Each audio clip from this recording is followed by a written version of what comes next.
semua, perkenalkan saya Rinda Waning Pundarika, bisa dipanggil Linda. Saya merupakan aparatur sipil negara di kantor Kementerian Agama Kota Waringin Barat. Di sini saya ingin berbagi sedikit cerita mengenai bagaimana sih ASN yang ditempatkan di luar dari domisili asal. Saya ingat betul pada saat saya datang ke Kota Waringin Barat, khususnya di Kumai, dan kebetulan saya berasal dari Palangkaraya yang jarak tempuhnya sekitar 10 sampai dengan 12 jam menuju Kota Waringin Barat.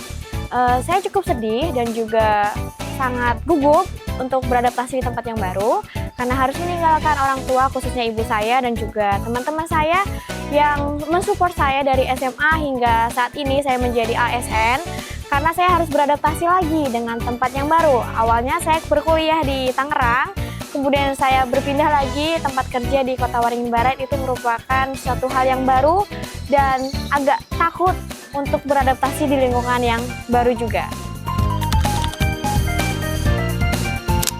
Dalam beradaptasi, saya tidak butuh waktu yang lama karena rekan-rekan kerja saya di kantor itu membantu membimbing saya dalam menerapkan kode etik ASN. Kemudian di lingkungan rumah saya juga sangat terbuka sehingga saya mengenal budaya atau cara hidup di tempat saya yang baru, khususnya di Kumai, di Kota Waringin Barat. Tantangan yang saya hadapi itu tidak cukup besar, mungkin hanya sedikit perbedaan budaya dan juga adat istiadat yang mungkin saya perlu belajar lagi karena kebetulan untuk bahasa itu 11-12 dari kota asal saya.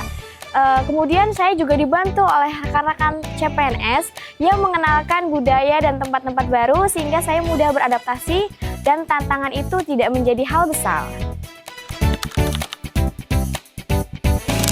Budaya kerja di ASN itu cukup menarik dan unik. Kita belajar bahwa kita harus profesional di dalam pelayanan masyarakat.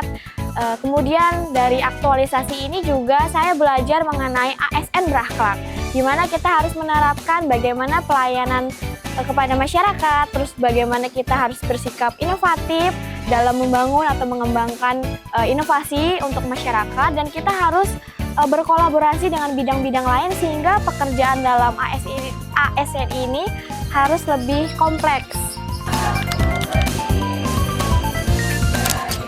Saya bangga menjadi ASN dan juga ditempatkan yang jauh dari domisili saya bukanlah hal yang mudah, tetapi dengan ini memberikan kesempatan bagi diri saya untuk terus berkembang dan maju, dan juga saya harap inspirasi ini dapat menjadi motivasi untuk teman-teman yang mungkin seperti saya ditempatkan domisili yang jauh dari rumah, itu bukan menjadi halangan untuk kita semua. Mungkin itu saja dari saya, terima kasih, dadah!